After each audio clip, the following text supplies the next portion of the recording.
All right, guys. Here we are on a Friday night, Thanksgiving weekend. I've done the best I can with the lighting because it's ridiculous in here. And I'd like to thank everybody that's going to pop in here in advance. We're on a holiday weekend. This could be a time to spend that Thanksgiving hangover, Black Friday shopping, watching The Mandalorian on Disney Plus, or whatever. Hey, Eric Bring popping in. All right. But I kind of think it's kind of cool that on a holiday weekend, some people will take the time to kind of pop in here and just see what's going on. And got to admit, I had a pretty good Thanksgiving. Got some sleep. I had a meal, and went. I only spent about an hour Black Friday shopping. I hit one Walmart. If you watch me over the years, man, I usually hit it pretty good. Usually go out all night, hit 4 or 5 Walmarts, whatever random stores I run into. But I hit one this year, and that was enough. I really wasn't into it. No big deal. And I spent about 6 hours today doing stuff with the comic book room. Don't know if I'm going to keep going and stuff, but the Great Purge has finally started. There's nothing like having limited space to find out what you really like and to find what's gotten damaged during the move. And, it kind of makes you realize what you really want and what you want to keep and stuff like that. So the purge has began. I probably got about 2 long boxes of sorted comic books, magazines, and stuff to get rid of. What's up? Rob Ripa's out there on a Friday night. What's going on? Your new setup's taking shape behind you. Yeah, slowly but surely. I think I just said how long I spent today off and on. I'll probably, when I finally have something suitable, I'll do a little room spin here. The room is probably 3/4 of the old comic book room. And I have 1, 2, 3, 4 doorways. So I don't even have, I have like 2 full walls I can work with. And that's about it. I still have a ton of stuff I want to hang up and everything, but we'll see what happens. So guys, thumb it up, subscribe, let people know we're out there, share it on Twitter and the Facebook and stuff. Let's get some people in here because we want to look at some DVDs and a Blu-ray. I'm eventually going to get a Blu-ray player. I've had it. It's time. There's things coming out where they don't put these extras on DVDs. You don't find these extended versions of movies on DVDs hardly anymore and stuff like that. So we got out here, as we've said, we got Eric Breen, we got Rob Ripa, we got Sergeant Bats. What's up? And that's about it. Okay, guys. So anyway, I hope, like I said, I hope everybody's had a pretty good time. And you can probably still find these at the Walmarts and stuff if you go through there. But something I was holding out for, I already got I'm one of those guys, I'm going to go ahead and admit it. I watched a lot of these shows, if you will, on a pirate channel, pirate website, if you will, just kind of check it out. Because I didn't get the DC Universe app. I was kind of skeptical on how long it was going to last. And now I'm holding out for the HBO Max, which I think is going to be fantastic. But anyway, I went ahead and got this. This was the show that kicked off the DC Universe app, the Titans. It had a lot of people, including me, wondering exactly what was going to happen here with this show. Because let's face it, all the guys that look like the Titans look like cosplayers. I think budget issues kind of hurt them a little bit and stuff. But what was amazing about this first season here is that anything I did not have to do directly with our official Titans was fantastic. The Hawk and Dove stuff that they did on this show, I wanted them to have their own show. They brought in the Atomic Family. That was a Batman the Outsiders villain. Well, the Outsiders villains, if you will. The Nuclear Family is what they were called. Sorry, the Nuclear Family popped up. And, there's a lot of Easter eggs in there if you had read comics back in the day. They pulled from a lot of great stuff. And, of course, the last episode had this fantastic Batman episode of Robin versus Batman going at it and stuff. And I've heard great things about season 2 of the Titans. Now, I bought the Doom Patrol right off the rack, threw it down to $20 because it was the last one that was there. And I just sort of had a feeling that one was not the one to wait for on Black Friday. And I'm glad I listened to my gut because the Walmart I was at, it wasn't there. But I like to give a big shout out to the guy who picked this up for me.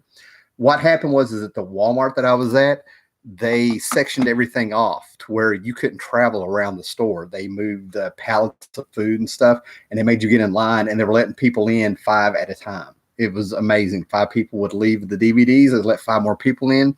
I was cut off as number 6. I was number 1 of the next crew that went in.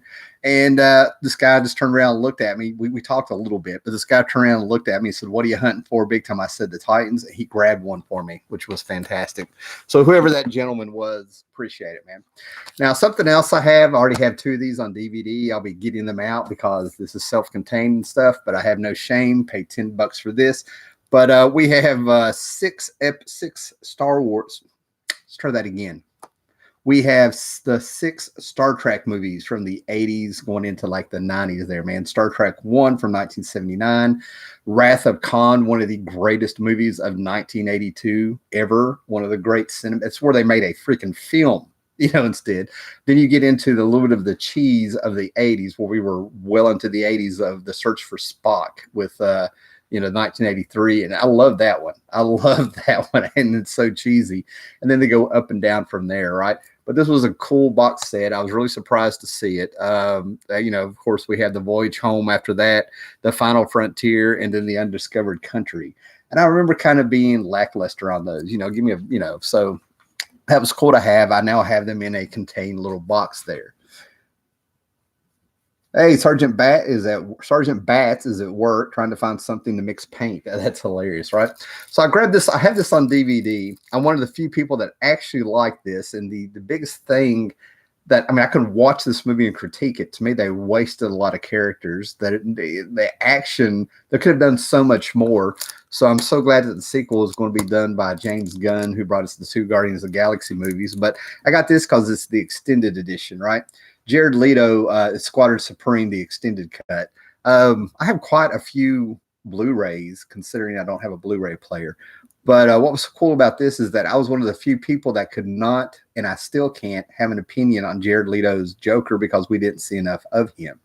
And he said, and it's been confirmed here and there, whatever, it's the internet, that there's a lot left on the cutting room floor. So I'm hoping that in this extended cut, even though it's only like 11 minutes of extra stuff, that there's a little bit more Joker in there for me to get an opinion on him. And if there's not, then it's just sort of like he's a footnote in the history of the Joker. All right.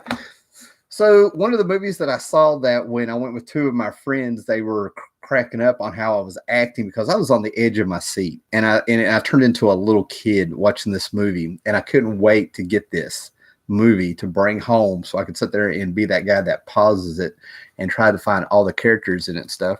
Granted, a lot of the characters, what you have to realize of the people they put in this are owned by Warner Brothers, I think is who it is, and it's a Steven Spielberg film. Yeah, so they were, anything they had licensed, they threw in here, but it's Ready Player One. Now, first of all, I wouldn't say it's a post-apocalyptic world. It's just a world where it's overpopulated, if you will, right? But everybody gets on here and they go into this virtual world where they get skins and they all pick 80s culture and the past and stuff, right? Things from the past. This has the Iron Giant in it, King Kong, the Akira motorcycle, which blew my mind. Just all sorts of stuff. You can kind of see Deadpool and Harley Quinn walk around stuff. But yeah, this one, I was just like a little kid watching this, just looking at everything in awe. I absolutely loved Ready Player One. I hear the book, of course, was much better, but we'll find out. You had the Batmobile, you had the Back to the Future DeLorean. You just saw so many things in there that were just amazing to watch, right? So I cannot wait to watch this and find everything and look at everything that I missed the first time around. So yeah, and I've only watched it once. I've been waiting to do this, right? Now, the next couple movies, I went trying to find stuff for me, but it ended up being more, it would have been the fiance's night if she could have went and stuff, right? Because a lot of these movies she's more into, of course, I enjoy them also.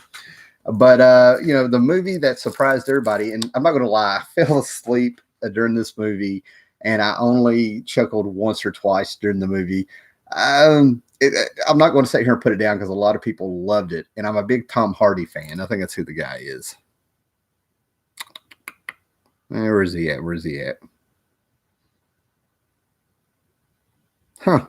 Amazing. It's the freaking, yeah, Tom Hardy right there on the front. Sorry. But yeah, I dig Tom Hardy's stuff. He's one of those actors who I don't feel like he's a household name, but he does solid work in anything he's in. A lot like the guy who played RoboCop and Buckaroo Banzai. Get it? Do you know the art? Do you know the guy's name? Do you know the actor's name? You know what I mean? He's one of those guys that's just solid in anything he does, and you end up becoming sort of a cult fan of his stuff because he's a cult actor, if you will, right? But everybody I know love this Venom movie. They got a big kick out of it. I just sort of shook my head when I was watching it and didn't poo-poo on it while everybody was watching it and stuff. But yeah, we have it in the house now. It's one of those movies, turn your brain off and just enjoy it. To me, it was just I don't know, a formula. There was just a formula in there. There was a formulaic movie. That's how what I felt like. I feel like it's one of those movies I feel like so much more could have been done. The Ready Player One book preaches that about climate change and atheism. Oh, really? Well, I won't be checking out the book on that one. But the movie, I enjoyed the movie and stuff, right? Now, here's a movie that I was sort of rolling my eyes about, like, okay, another remake. Can you just sort of, can we come up with something original? And then when I went to this movie with a bunch of people and stuff, this movie was actually very enjoyable. Like, it's one of those movies where I'm like, this shouldn't be that good. But I loved it, and I'm looking forward to the second movie. I give this one a big thumbs up to go see. Jack Black I don't think a lot of people realize that a lot of his stuff in his movie roles are toned down because he has kids and he wanted to make movies that, from what I understand, what his kids could watch, right? And this one, they should be very proud of their dad because he did a fantastic job in this. But it's Jumanji. Hey, Reader 1717's there. You would pop up when I whip out the Jumanji. I don't know where that fits, right? But this movie was fantastic. And I'm one of the few people that just don't get the Chris Hart phenomenon that hit. You know what I mean? People love that guy. And of course, it's got The Rock in it. And The Rock just sort of seems to be in almost every movie all the time. It's what it's starting to feel like. It's got Black Adam coming out, which I'm really excited about. Then we had Karen Gillan in it, right, from Doctor Who fame. Yes, you could, yeah, you could sit there and be like, she's in the Marvel movies, but that just does nothing for me, man. But I highly recommend this movie. This is a fun movie. I enjoyed it immensely. It had me rolling. Jack Black, what it is they get sucked into a video game and they get skins, right? And the skin that Jack Black, the person who ends up wearing Jack Black's, fat little chubby body and stuff like that, is like this teenage beauty queen little girl or something like that. And she was just amazed she had a penis. And she was just like, okay, how do I use this? It's cool. It has a handle while she's peeing. And she yells at Karen Gillian to be like, you want to come see my penis? She's like, no, I'm okay. I'm okay. It was just a funny little talk. It was hilarious how they handled it. So funny. Now, I'm a King Kong guy, but I grew up on the Godzilla stuff too, right? And if it comes down to King Kong versus Godzilla, I'll hold steady. You guys can burn me. Y'all can come at me and stuff, right? It's okay. I understand. But I have a little mini video where I tried to get it going. But in this house, it is definitely King Kong versus Godzilla constantly when it gets brought up. But this was a fantastic movie. I don't understand why I didn't do better. And it's just, if you're a Godzilla fan, this thing was fantastic. This blew away the revamp from a few years ago to America did, if you will. But it was Godzilla King of the Monsters. It's got Ghidorah and all kinds of monsters in it. Got your kaiju fix here. This thing was fantastic. I don't know what more you could have asked for. Mothra was fantastic in it. Just so much good stuff was in this. It was a labor of love, in my opinion. And of course, we're building up to where they take the King Kong from Skull Island, who's been aging this whole time and getting bigger since his Skull Island movie, because that movie took place in the 70s. We're building up to this big kaiju universe they're supposed to be bringing that I hear they're getting nervous about because this movie didn't do very well. Well, they were wrong. I don't know what more you could have asked for from this movie. It was fantastic. Loved that movie, And now this one, M. Night Shyamalan did his big comeback with that movie Split. And it had the great twist in it because you come to find out that this is in the Unbreakable world. If you remember Unbreakable from the 2000s. Unbreakable was something that I was on from the get-go. And I still have the DVD that I bought like in 2001, 2002. It has the little cards in it. Alex Ross painted inside. I mean, it was an event. It was awesome, right? So when they announced that Glass was coming out, I was on top of it. And right off the bat, M. Night Shyamalan gives us what we want, right? We see old Bruce Willis going at it with the Beast. James McAvoy, if you haven't seen this movie, but the Beast, the Horde, if you will, the Horde, has a bunch of multiple personalities inside of this person, and they each come out. And the one that's the bad guy, the villain, is the Beast that comes out. I think he has like 27 personalities, and of course the famous one is Miss Patricia. And oh my God, he's one where it's a kid who's 9 years old forever. He's 9 years old. He's 9 years old forever. Oh my God, I can't believe I'm Hedwig. I think his name's Hedwig. Anyway, but this one right now, like I said, is an M. Night Shyamalan movie. He was very smart because he gave us what we wanted at the beginning of the movie. Then it turns into an M. Night Shyamalan movie where it's very slow in places and stuff, right? But I'm a fan of him. So I've got the complete trilogy now, Unbreakable, Split, and Glass, right? And, just to see Sam Jackson, again, Sam Jackson's like The Rock. He's in every movie that you ever seen. Yeah, Unbreakable was awesome, right? We got 2 more movies here, guys. So this one right here, I got to tell you, man, I'm glad I don't have the mindset of the DC versus the Marvel movies, right? And I'm kind of glad that DC finally took a left turn on how they handle their properties and stuff like that. I don't really want to get into that kind of movie talk and things like that. But this was a movie that delivered. And the trench that was in this movie, if you saw this movie, man, I'm a huge Creature of the Black Lagoon fan. So I was watching a different movie when we got to that scene where Aquaman and Mira were swimming away and running from the trench, the legions of monsters that came in and stuff, right?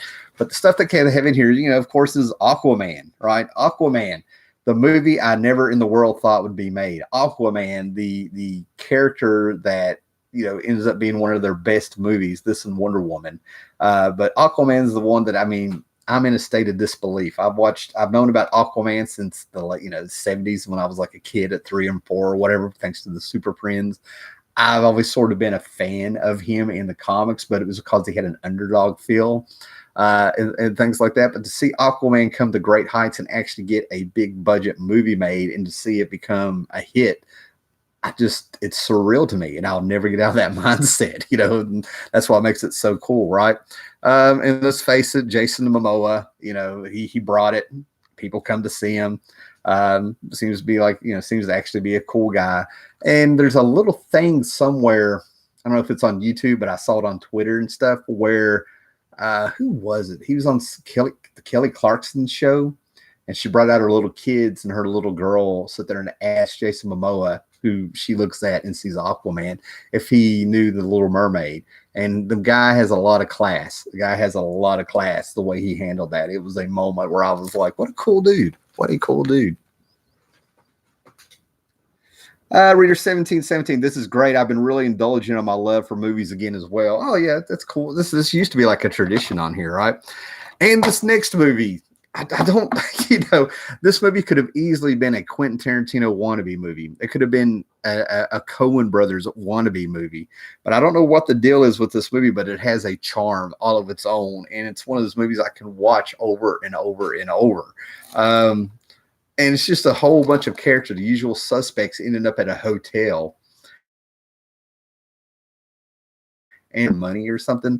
But anyway, in one of the rooms in the El Royale Hotel is a lost fortune, and all these people end up getting there, and every one of them, it's all about the characters and getting to know the characters and knowing their secrets and seeing how some of them go back, how they all tie together sometimes and stuff, right? And just some cool stuff. But this is Bad Times at the El Royale. Now, to me, like I said, this is like, Pulp Fiction was magic. Napoleon Dynamite was magic.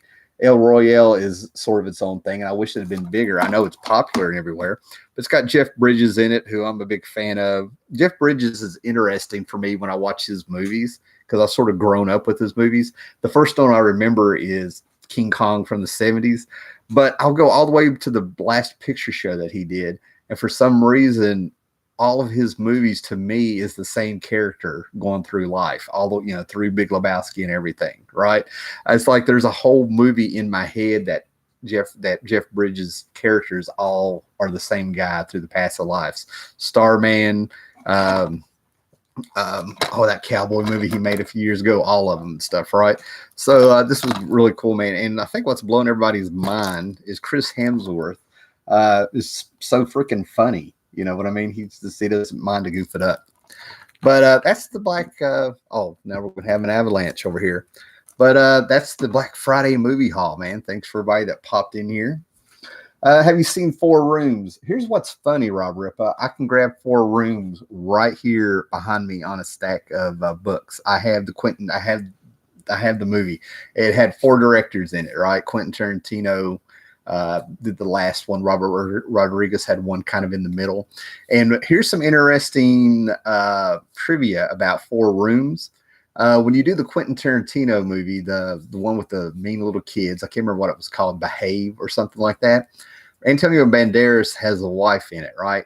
The wife that he has is the love interest from Karate Kid 2, right? It's the same girl from Karate Kid 2 that Daniel, had a thing for. And I'm kind of wondering if she's going to pop up in season 3 of Cobra Kai. I did see Cobra Kai season 1 and 2 for sale at the Walmart last week, but I didn't buy it because I was really hoping it would pop up on Black Friday and it wasn't there. So I'll be getting those, right? So what did you say about Four Rooms? The movie with 4 directors and Tarantino on the top floor. Yeah. In the penthouse. Yeah. I have that movie. I have it right there. I can pick it up right now. I watched it about 2 years up to I watched it about 2 months ago, before we got the internet and everything set up in here. That was one of the first movies I popped in and stuff, right? But I've had that same DVD since it came out. Curdled is another Tarantino spinoff. Okay, Rob Ripa, yeah, got me on Curdled. I want to say I've heard about it, but I don't know. You got me on that one. Any more movie trivia, man, before we call it a night here, man? This was short and sweet to the point, and I appreciate everybody taking time out of their holiday weekend, if you're in America at least, for being here. Sergeant Bass, I've seen Ford versus Ferrari and Midway this month. Both great. Here's the thing about Midway. I did not know Midway was coming out. I mean, I know I've cut my social media down. But I sort of keep up with the movies and stuff, and I have no idea how I missed Midway. Midway is on my to watch list. I'm skipping Star Wars. The Last Jedi just deflated me when I went, so I'm not going to waste the money. So if it's playing around the next time I have a weekend off or something like that, I'm going to go watch it. Dr. Sleep. Yes, I went and watched Dr. Sleep, and that's where I found Midway. It was playing at the same time. Dr. Sleep was amazing. It was exactly what it needed to be. I give it a golf clap. Enjoyed it immensely. I got nervous at one part of it because I thought the whole movie was going to be about Ewan McGregor, Doc, if you will. Doc, I thought it was going to be about his alcoholism and sobriety and stuff like that. And they got past that real quick and got into you could sink your teeth. You talk about a movie with some meat and some cool freaking moments. Oh my God, I loved Dr. Sleep. And The Shining is big in this house. Let me tell you something. The Shining is big in this house, and Dr. Sleep was exactly what it needed to be. Oh, I highly recommend Dr. Sleep. Dr. Sleep is one of those things that if you go and watch, and I don't say you have to love it, but don't enjoy it. To me, Ewan McGregor, that guy can shine up. Anything he's in, his character is good. He brings it and stuff, right? So Dr. Sleep is one of those movies that I enjoy. And if you watch that, you'll be like, oh, Tim likes those slightly warped little movies that dent a little bit. But it was fantastic. The thing with Dr. Sleep is anytime there was something in it that I just sort of shook my head up and thought this was where they ripped the movie and I rolled my eyes, they acknowledge it. They acknowledge it, and that's all you have to do with me is acknowledge something that's a little bit off or shouldn't be happening, and they bring it up in the movie. There's 2-3 times they acknowledge something, 2-3 little things that could have been problems in the movie. They acknowledge it. It was really good stuff. All right, guys. So I think I want to try to work on this comic book room a little bit more. Then I'm going to take a shower, find something to eat, watch the 4th episode of The Mandalorian. I started watching it today, but there's too many distractions. And then I'm going to get some sleep. Probably going to have a busy weekend. And then I have 2 days I'll be on the road next week for work. So if I can get a podcast in, I will. A live show here, I will. If not, I don't know. If you notice, they even sequeled the musical score. Yes, people love Dr. Sleep. I can tell. Yes. And they did it just fun. Rob Ripper, you're awesome, Tim. I'll be back on your next live stream. Thanks a lot, guys. All right. Like, sub. This channel is going to stay alive as long as we can with the Koopa thing. Copa. We'll see what happens. I can't believe I said Koopa live. Yeah, the Copa thing. Well, I'm still waiting and checking it out, hoping new information comes on to see how this goes. But we're going to keep this. I'm going to keep my old videos up as long as I can that I'm comfortable with, and see if more happens. I'm just waiting to see what happens with that, right? But we'll keep chugging along here. And like I said, there might be a little bit of a comic book room tour here pretty soon if I get just enough done to where I'm not ashamed to show it. All right, guys, later. Be excellent to each other.